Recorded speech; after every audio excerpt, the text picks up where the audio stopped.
हाँ भैया, शादियों का सीजन चल रहा है। जैसे अभी अनुष्का विराट की हो गई, दीपिका रणवीर की हो गई, यहाँ तक कि प्रियंका और निक की भी हो गई। तो मैंने सोचा मैं भी कर लेता हूँ।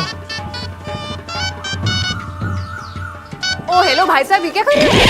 भाई साहब, मैं तुम्हें शादी के लिए पूछने आया था। शादी? पागल हो गए हो क्या? पर बॉस, मुझे क्या पता था कि मैं इस मॉडर्न पे में फंस जाऊंगा। एक काम करते हैं, हमें ना लिव इन करना चाहिए। ये बात कहाँ से आ गई शादी के बीच में? जे शादी के बीच में नहीं, शादी से पहले आता है। हमें भी ट्राई करना चाहिए ना, आजकल तो सब लोग कर रहे हैं। होटल में रहना लिव इन रिलेशनशिप नहीं कहलाता। अगर वो करना है तो होटल बुक करा लो। नहीं, हमें वो नहीं करना। वो नहीं करना मतलब? मतलब हम वो सारी हरकतें करेंगे ना जो पति पत्नी करते हैं। तुम ना ज्यादा उछलो मत। आप शादीशुदा नहीं, आप भी ये बात किसी से ना कहो तो किसी को पता ही नहीं चलेगा। मुझे कोई दिक्कत नहीं है, एक टीका लगाना है, माला ही तो पहनी है। मैं रेडी हूँ। अजी सुनती हो? अच्छा बेटा, तुम्हारी शादी को कितना टाइम हुआ है? एक साल। 6 महीने।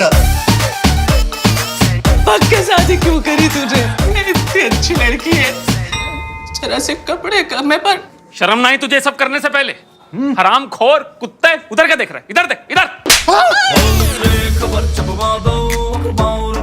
सब समझ गया मैं कि आपकी शादी नहीं हुई है और आप सबको उल्लू बना रहे हो। एक्चुअली हमारे पास प्रोटेक्शन है क्या? है ना, बहुत सारे हैं, अलग अलग वैरायटी के। Mummy strawberry. पर ये दुनिया का पहला लिव इन होगा जिसमें पूरा परिवार साथ में रहेगा। त्रिवेदी जी की बेटी ने भक्त के शादी कर ली। अरे तो शादी करी है ना, बिना शादी के तो जना रहे रहते। अगर बिना शादी के रहते तो क्या होता? तो बेटा, जमुना जी के अंदर कई सारी लाशें तैर रही होती।